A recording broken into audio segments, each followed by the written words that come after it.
Assalamualaikum students, welcome to the second lecture of biology. So students, be ready with biology book. We have already learned the definition of biology in the previous lecture, lecture number 1. Now students, open the book page number 7. We will discuss here some other branches of biology. First branch of biology is called the morphology.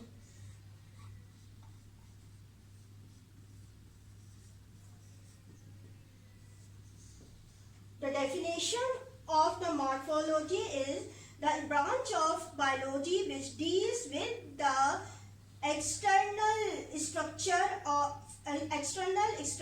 characteristics of plants and animals is called the morphology. यानी कि हम इसमें morphology में क्या चीज के बारे में स्टडी करते हैं? External structure.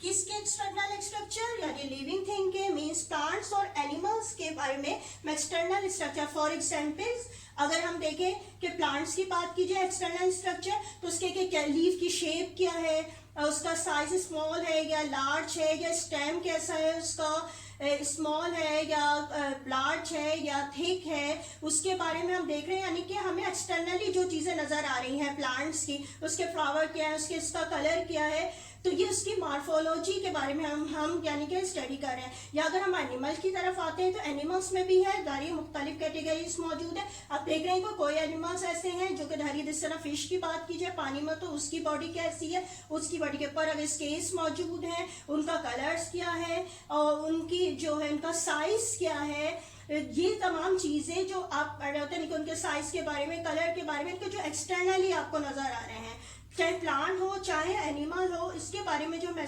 स्टडी करते हैं जिस ब्रांच में बायोलॉजी की, उसको क्या कहा जाता है? Morphology. Second branch of biology is called the anatomy.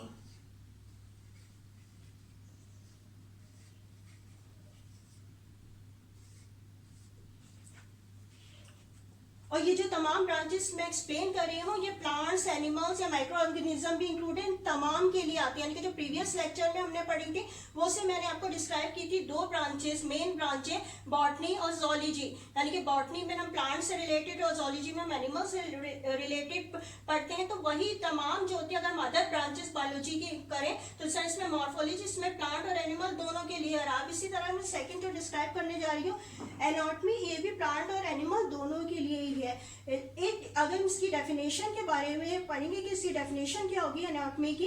It deal with the internal structure of organs of N organisms. In plant, it deals with the arrangement of different types of tissues in root, stem, leaf, etc. यानी कि इसमें क्या बताया गया, anatomy में हम क्या करते हैं? इंटरनल स्ट्रक्चर और ऑर्गन्स ऑफ ऑर्गेनिज्म. ऑर्गन्स किसे कहा जाता है? यानी कि जो हमारे इंटरनल ऑर्गन कौन से हैं, जैसा कि हार्ट है, हमारे लंग्स है, स्टमक है, इसके बारे में हम पढ़ते हैं कि इसकी पोजीशन कहते हैं, कहाँ पे मौजूद है, इसका शेप क्या है. ऑफ ऑर्गेनिज्म यानी कि एनिमल्स के बारे में, ह्यूमन के बारे में, इसी तरह प्लांट के बारे में. तो प्लांट में ऑर्गन्स कौन से होंगे जो उसके इंटरनल मौजूद होते हैं? यानी कि रूट्स के अलग होते हैं, टिश्यूज वगैरह अलग होते हैं, स्टेम्स के अलग होते हैं, लीव्स के अलग होते हैं. यानी कि उसके अंदर के जो स्ट्रक्चर्स हैं उसके बारे में इंटरनली ऑर्गन्स, यानी कि जो उसके ऑर्गन जो काम कर रहे होते हैं उनके बारे में, हम ऑर्गन्स के बारे में जो हम पढ़ते हैं, तो वो ब्रांच क्या कहला रही होती है? वो एनाटॉमी कहलाती है. यानी कि इसमें हम क्या कर रहे होते हैं कि चीज के बारे में पढ़ रहे होते हैं इंटरनल स्ट्रक्चर ऑफ ऑर्गन्स, यानी कि इंटरनल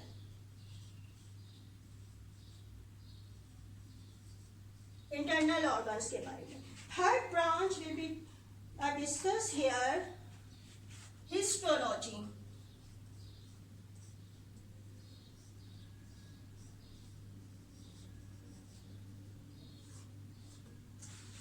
अब ये हिस्टोलॉजी क्या होती है? It deals with the study of tissues of plants and animal under a microscope. यानी कि अब हम इसमें क्या कर रहे होते हैं, टिश्यूज के बारे में पढ़ते हैं अब ये टिश्यूज क्या होते हैं, आपको पता ही होगा कि when the one type of cells join together they form the tissue, यानी कि एक तरह के सेल्स आपस में मिलकर क्या बनाते हैं, टिश्यूज बना रहे होते हैं। अब हम इसमें यानी कि हिस्टोलॉजी की ब्रांच जो बायोलॉजी की है ब्रांच, इसमें हम क्या करते हैं कि हम स्टडी करते हैं टिश्यूज के बारे में, प्लांट्स ऑफ एनिमल्स के अंडर द माइक्रोस्कोप। माइक्रोस्कोप आपको पता है कि सेल्स और टिश्यूज हमें नेकेड आई से तो नजर आ नहीं सकते, तो माइक्रोस्कोप के जरिए जब हम इनके सेल्स के टिश्यू सेल के जो कंबाइनर हो रहे हैं टिश्यूज जो कहला रहे हैं उनको टिश्यूज को माइक्रोस्कोप में रख के जब स्टडी कर रहे होते हैं तो वो ब्रांच क्या कहला रही होती है, हिस्टोलॉजी कहलाती रही होती है। यानी कि अगर हम कोई एनिमल है हार्ट का है तो उसका क्या हो रहा होता है, उसके जो हम उसके टिश्यू यानी कि आपको पता है हार्ट के टिश्यूज अलग होंगे, अलग शेप अलग फंक्शन होता है उनके, लंग से टिश्यूज अलग है, स्टमक के टिश्यूज अलग है, तो इनकी जो है स्टडी कर रहे हैं अगर माइक्रोस्कोप में देखते हैं तो हम उस ब्रांच को कहा जाता है हिस्टोलॉजी। इसी तरह प्लांट है, इनके जो ऑर्गन मौजूद है जैसे जाइलम के सेल्स हैं, फ्लोएम के सेल्स हैं, इनके जो है टिश्यूज के अरेंजमेंट बिल्कुल अलग है, जो के बिल्कुल अलग होती है, जिसको अगर माइक्रोस्कोप से हम स्टडी करें तो इस ब्रांच को क्या कहा जाता है, हिस्टोलॉजी कहा जाता है। इसके बाद जो हम next branch will be discuss here अब साइटोलॉजी।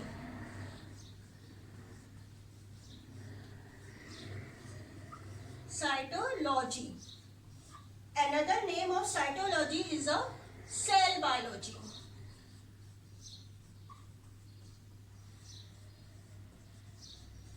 यानी कि हम इसको या तो साइटोलॉजी भी कह सकते हैं या सेल बायोलॉजी भी कह सकते हैं। द डेफिनेशन ऑफ साइटोलॉजी और a cell biology is the study of structure, function and composition of cell and cell organelles is called cytology or the cell biology। यानी कि साइटोलॉजी या सेल बायोलॉजी में हम क्या करते हैं, किसके बारे में, कि इसका structure, function and composition of cell, यानी कि सेल जो जिससे मिलके बने हैं अब उसके मुख्तलिफ किस्म के फंक्शंस भी आपको पता है कि जिस तरह भी मैं बार बार बोली हूँ, जिस तरह हार्ट के सेल्स अलग है, उनके जो है स्टमक को ले लें उसके सेल्स अलग, तो ये सेल अलग होते क्यों है, क्योंकि उसकी जो हो रहा होता है इसका स्ट्रक्चर भी अलग होता है अगर माइक्रोस्कोप में देख रहे होते हैं तो, या फिर इनका अगर हम देखा जाए फंक्शन भी बिल्कुल अलग है, इसीलिए इनको अलग अलग काम कर रहे होते हैं।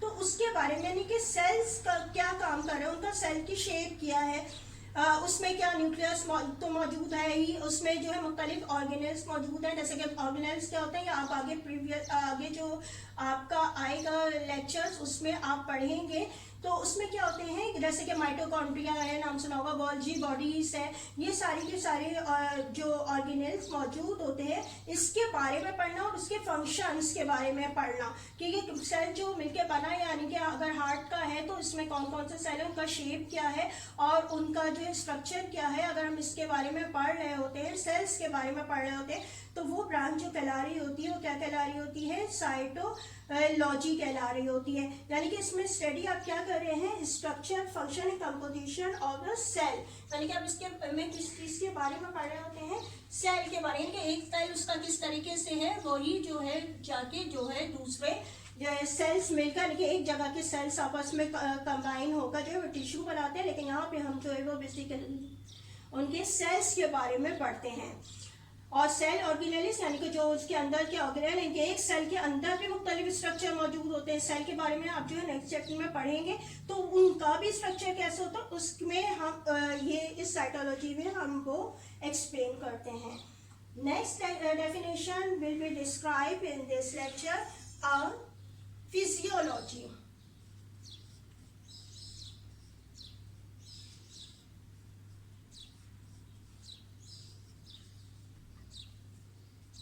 अब फिजियोलॉजी में हम क्या पढ़ते हैं, it is the study of function of the different parts of living organism. Function of the different parts of living, function के बारे में पढ़ते हैं, यानी कि क्या है, आप मुख्तलिफ लिविंग ऑर्गेनिज्म के पार्ट्स के मुख्तलिफ जो फंक्शंस कर रहे होते हैं उनकी फिजियोलॉजी कैसे, यानी कि अगर आपका हार्ट है उनका हिस्सा है वो उसका फंक्शन कैसे हो रहा है, क्या काम कर रहा है, उसकी फिजियोलॉजी के बारे में हम पढ़ रहे हैं। इसी तरह जो है लंग्स है या डाइजेस्टिव सिस्टम है, इसका प्रोसेस किस तरीके से हो रहा है, इसका क्या काम क्या है, यानी कि इन ऑर्गन्स का, different parts of living organism का क्या क्या काम हो रहा होता है, वो क्या काम कर रहे होते हैं, उसके बारे में जब हम पढ़ रहे होते हैं। इसी तरह अगर प्लांट्स की बात की जाए कि जाइलम और फ्लोएम के सेल्स मौजूद हैं लीफ में जो मौजूद हो रहे हैं, उसके बारे में पढ़े। कनेक्टिंग टिश्यू जिसको कहा जाता है, वो फंक्शन किस तरीके से कर रहे हैं। तो इसमें जो हम ये स्टडी करते हैं function of different parts of living organism, तो ये ब्रांच क्या कहला रही होती है, फिजियोलॉजी कहलाती है।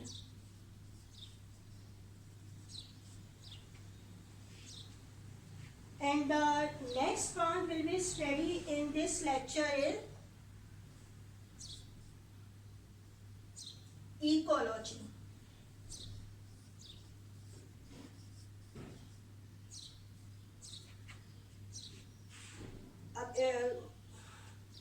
Ecology, the definition of ecology is, it is the study of relationship of living organism with each other and with their non-living environment. It is also called the environmental biology, यानी कि जिस तरह इसके दो name थे, cytology, cell biology, इसी तरह हम इकोलॉजी को और भी क्या कह सकते हैं, environmental biology।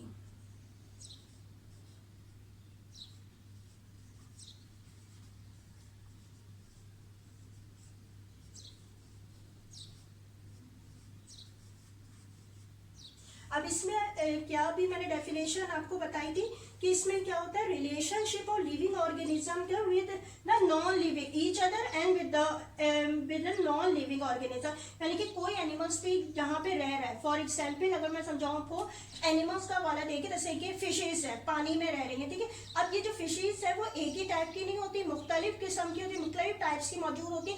इनका आपस में रिलेशनशिप कैसा है और इनका इन्वायरमेंट यानी कि नॉन लिविंग जो इन्वायरमेंट है, यानी कि नॉन लिविंग इन्वायरमेंट क्या है, वहाँ का पानी किस तरीके से है, वहाँ का टेम्परेचर किस तरीके से, उनसे रिलेशन किस तरह है, और उसी बेस पर ही वो वहाँ पे सरवाइव कर रही होती हैं। इसी तरह अगर हम डेजर्ट के हवाले से बात करें तो डेजर्ट में यानी कि जिस तरह कैमिल एनिमल्स है वहाँ पे रह रहा होता है, तो वहाँ पे उसका जो है नॉन लिविंग एनवायरनमेंट, यानी कि वहाँ की जो है डेजर्ट का एरिया है, वहाँ का टेम्परेचर कैसा आपको पता है, हॉट होता है, वो उससे क्या रिलेशनशिप है और वो वहाँ पे किस तरह सरवाइव कर रहा है, उसको अपनी सारी नीड्स किस तरह पूरी कर रहा है, इसके बारे में जिसमें हम स्टडी कर रहे हैं वो इकोलॉजी। और इसी तरह से हम इसमें प्लांट की भी बात कर सकते हैं कि प्लांट भी लास्ट में बार अपने देखे हैं कि हर जगह के प्लांट जो होते हैं वो अलग होते हैं कि अब उनका आपस में किस से, जिस तरह अभी डेजर्ट की बात की गई तो वहाँ के जो प्लांट होंगे वो यहाँ पे नहीं ग्रो कर सकते, क्योंकि वहाँ पे जो प्लांट्स को नीड्स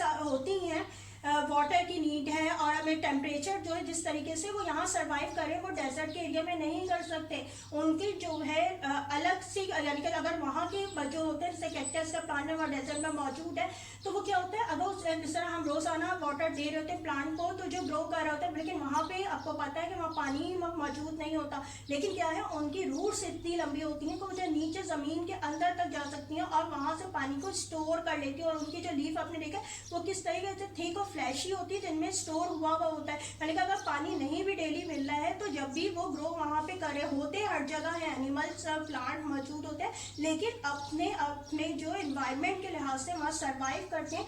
तो यानी कि इकोलॉजी में जो हम पढ़ रहे होते हैं इसमें हम क्या कर रहे होते हैं, स्टडी कर रहे होते हैं मुख्तलिफ किस्म के ऑर्गेनिज्म के बारे में हम स्टडी करते हैं कि इनका आपस में रिलेशनशिप कैसा है। इन ऑर्गन का एक दूसरे यानी पता एक जगह अगर कोई सर्वाइव कर रहा है तो सिर्फ एक ही तरह के प्लांट नहीं होते बल्कि मुख्तलिफ किस्म के इनका आपस में ऑर्गेनिज्म का या फिर क्या है नॉन लिविंग के साथ जो है किस तरीके से रिलेशनशिप है, यानी कि लिविंग ऑर्गेनिज्म का हम इसमें क्या स्टडी करते हैं, इनमें रिलेशनशिप।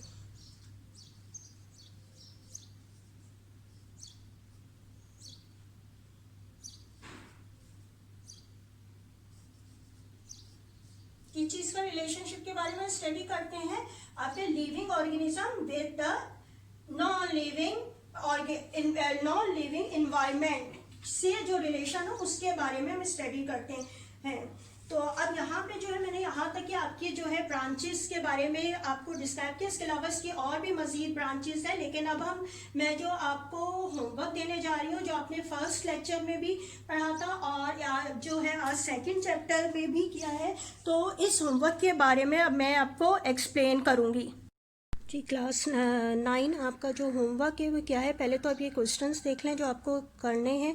फर्स्ट क्वेश्चन आपको करना है डिफाइन बायोलॉजी, ये अपने पास नोट डाउन कर लीजिए। इसके बाद कौन सा है question, what are the main branches of biology, ये क्वेश्चन नंबर 2 है, ये आपको करना है। इसके बाद थर्ड क्वेश्चन है कि what informations are provided by the study of biology, ये आपने करना है। ये तीनों जो क्वेश्चन मैं आपको बता रही हूँ फर्स्ट लेक्चर में मैं एक्सप्लेन कर चुकी हूँ आपको, इसके बारे में आप ये तीनों क्वेश्चन लिखने हैं।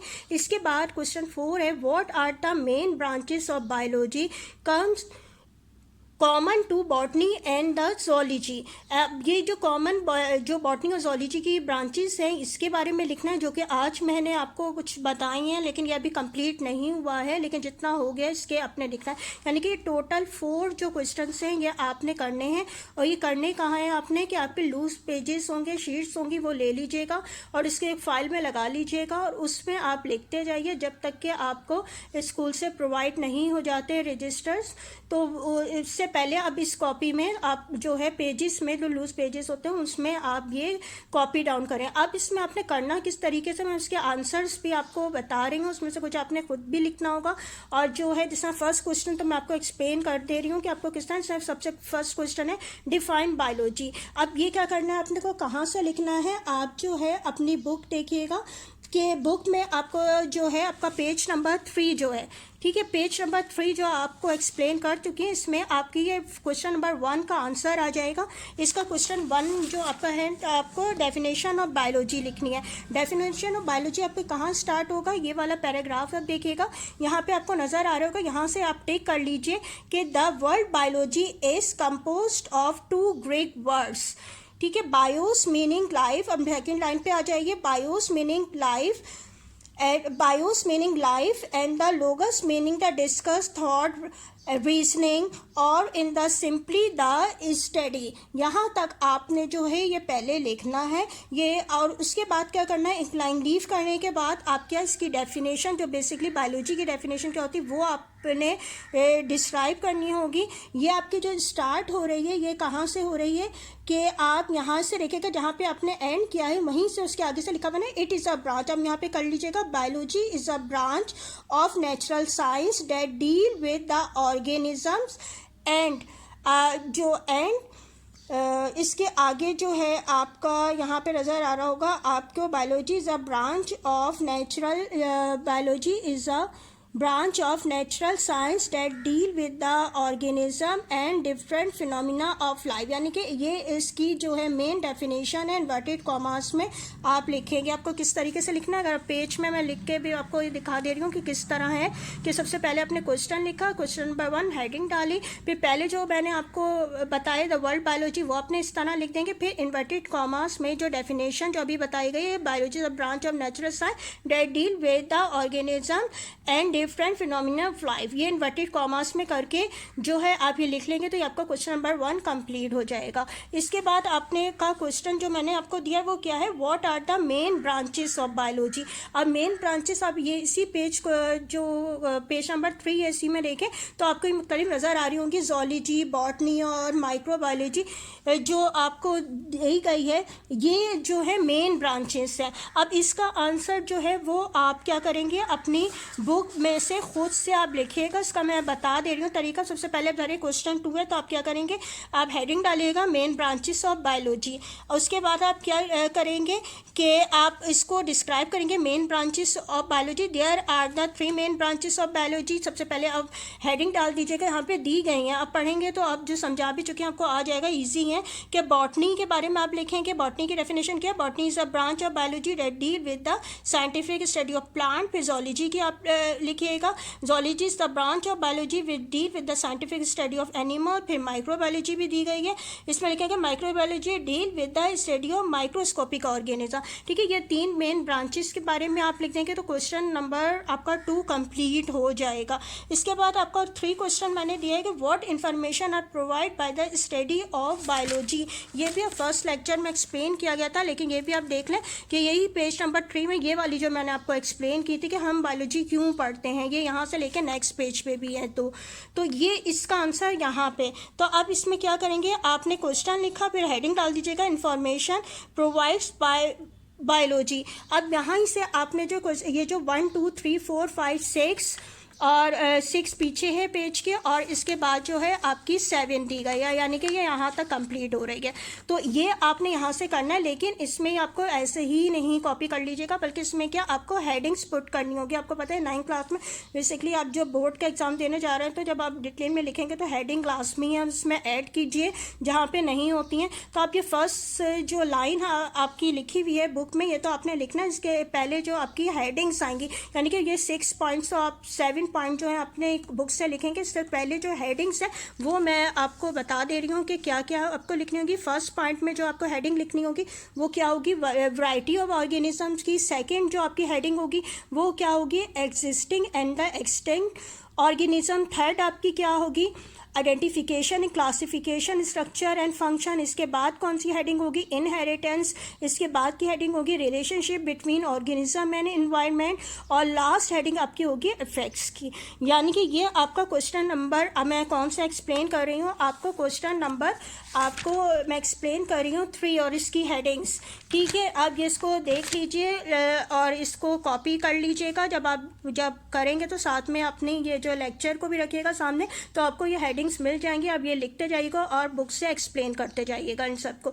तो यानी कि ये आपका क्वेश्चन नंबर जो 3 है वो भी कंप्लीट हो जाएगा। इसके बाद आप देखिएगा 4 क्वेश्चन दिया है, what are the main branches of biology common to botany and zoology. ये मैंने आपको आज लेक्चर एक्सप्लेन किया था, वो भी अभी कंप्लीट पूरा नहीं हुआ। तो पता है कि बहुत ज़्यादा ये डिटेल में मौजूद है बुक में, जो उसमें जारी सी बात है। इसको अभी एक और लेक्चर जिसमें कि कंप्लीट होगा फिर। तो अब इसमें आपने क्या करना है कि आपने जो है the main branches of biology की हेडिंग डालेंगे क्वेश्चन नंबर 4 के लिए, और पेज कौन सा होगा, आंसर इसका 7 पेज पे। अब ये साथ साथ नोट डाउन करते रहिएगा कौन सा आंसर आपको किस बुक पेज में मिला है। तो सबसे पहले मेन ब्रांचेस ऑफ बायोलॉजी जो है लिखा हुआ भी आपकी बुक में, ये हेडिंग डाली, ये कुछ नहीं लिखिएगा। यहाँ पे मार्फोलॉजी पे आ जाइएगा, फर्स्ट आपकी हेडिंग होगी और इसको इन्वर्टेड कॉमास में लिखिएगा। जैसे मैंने बायोलॉजी की आपको पहली डेफिनेशन दिखा दी है, इस तरीके से उसी के सामने स्टार्ट बिल्कुल नहीं कीजिएगा। जिस तरह आपको करवाती हूँ उसी तरीके से आप इन्वर्टेड कॉमा यानी कि हेडिंग के बाद लाइन लीव कीजिएगा और फिर लिखिएगा। जो ब्रैकेट में लिखा हुआ है ग्रेक और मॉर्फी और फॉर्म, ये नहीं लिखिएगा, बस सबके ब्रैकेट्स आपने ये वाले नहीं लिखना। यहाँ से स्टार्ट कीजिएगा नंबर 1 से, जहाँ से दिस प्लांट से लेके प्लांट्स एंड एनिमल तक, यानी कि this plant deal with the study of external structure characteristics of plants and animals, inverted commas close. First आप ये डिस्क्राइब कर देंगे। फिर इसी तरह जो एनाटॉमी की लिखिएगा, एनाटॉमी में भी ये ब्रैकेट वाला नहीं लिखिएगा, इट डील्स से लिखिए। अब सेकेंड इसका है ऑर्गन्स ऑफ ऑर्गेनिजम्स, भाई ये यहाँ पे एंड हो जाएगा, इन्वर्टेड कॉमर्स क्लोज कर दीजिएगा ऑर्गेनिज्म तक। ये इसकी डेफिनेशन हो गई। फिर इसके बाद आ जाइएगा हिस्टोलॉजी पे। हिस्टोलॉजी में भी ये ब्रैकेट नहीं लिखिएगा, एक डील, ये भी इन्वर्टेड कॉमर्स में लिखना है। उसके हेडिंग के सामने से बिल्कुल नहीं स्टार्ट कीजिएगा, हेडिंग के नीचे वाली लाइन से डेफिनेशन लिखी जाती हैं। इसमें लिखिएगा पूरी नीट एंड क्लीन, ताकि आपको जब बोर्ड के लिए प्रिपरेशन भी होती रहे आपको किस तरह काम करना है। फिर यहाँ पे डील, ये तो पूरी आपकी है माइक्रोस्कोप तक लिखिएगा। फिर साइटोलॉजी और सेल बायोलॉजी, ये दोनों हेडिंग डालेंगी। फिर इसके बाद ये ब्रैकेट का आपने नहीं लिखना, यहाँ से स्टार्ट कीजिएगा। Start from here the study of structure, function and composition of cell and cell organelles is called the cytology or cell biology, inverted commas close। इसके बाद आपकी है नेक्स्ट है कौन सी आ जाएगी आपकी फिजियोलॉजी, इसमें भी ब्रैकेट को नहीं लिखेगा। फिर इस यहाँ से स्टार्ट होगा इस स्टडी से लेके लिविंग ऑर्गेनिज्म तक, इन्वर्टेड कॉमास में। फिर इसके बाद आपकी आ जाती है इकोलॉजी। अच्छा, इकोलॉजी को हम क्या जो है इन्वायरमेंटल बायोलॉजी भी कहा जाता है। तो जिस तरह इसमें दोनों हेडिंग्स आती हैं, इसमें पहले आप हेडिंग इकोलॉजी स्लैश डाल के आप लिखिएगा इन्वायरमेंटल बायोलॉजी, और फिर इसकी पूरी डेफिनेशन इन्वायरमेंटल बायोलॉजी तक इन्वर्टेड कॉमास में लिख दीजिएगा। अच्छा, ये आपको बार बार बता रही हूँ कि ये तमाम जो आपको 6 की 6 हैं आपने लिखनी है, और कहाँ लिखनी है, लूज पेजेस में, उसको फाइल में रखिएगा संभाल के। और डेफिनेशन आपको मैं जो बार बार बता रही हूँ आपने किस तरह करना है कि इसको इन्वर्टेड कॉमा जो बोली, यानी कि आपने हेडिंग डाली, हेडिंग के बाद इन्वर्टेड यानी कि दोनों साइड पे स्पेस लीव करके और ये बीच में डेफिनेशन लिखिएगा इन्वर्टेड कॉमास में। ये जो अभी मैंने 1 to 6 आपको एक्सप्लेन की हैं, ठीक है। ये आपका इस तरह आपका जो आप करेंगे तो ये आपका जो है वो कंप्लीट हो जाएगा। आपका ये होमवर्क जो मैं दे रही हूँ, और इसको आपने कब दिखाना है, लाजमी बात है जब आपको बताया जाएगा स्कूल से कि कब आपको ये यहाँ पे सबमिट करवाना है तो होमवर्क, तो उस वक्त जो है वो आप आके सबमिट करवाएंगे। क्वेश्चन के साथ साथ आप लिखते रहिए। अब ये जो आपका क्वेश्चन 4 है वैसे भी अभी कंप्लीट नहीं हुआ, उसका लेक्चर जब एक्सप्लेन करूँगी नेक्स्ट लेक्चर में, वहाँ पे आपको एक्सप्लेन भी हो जाएगा और उसके बाद आपको बता भी दिया जाएगा कि किस तरीके से आपने करना है। ओके, ये आपका कंप्लीट हो गया है। Now we will meet in the next class. Thank you and Allah हाफिज़।